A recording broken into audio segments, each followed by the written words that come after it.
Закон о статусе столицы республики обсудили сегодня на совещании в Госсовете Коми.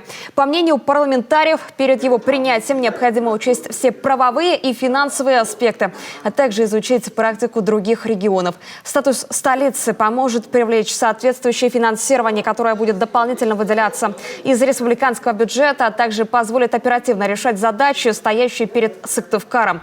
Сегодня город является административным, финансовым, историческим, культурным, образовательным и научным центром Коми. И эти требования необходимо обеспечить инфраструктурой. Любое вложение финансовое должно иметь отдачу.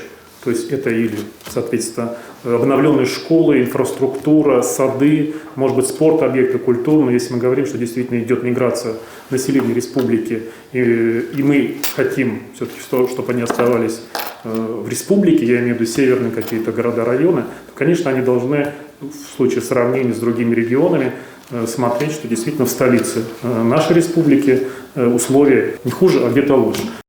В настоящее время в законодательстве Коми отсутствует закон, регулирующий статус столицы. Предыдущий был принят в 1998 году и утратил силу в 2008.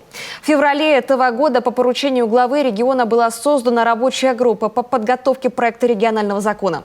В разработке нормативно-правового акта участвовали депутаты городского и государственного совета Коми, юристы, финансисты, общественники. Планируется, что следующее обсуждение пройдет уже скоро. Затем рассмотрение вопроса вынесут на повестку сессии Госсовета Коми.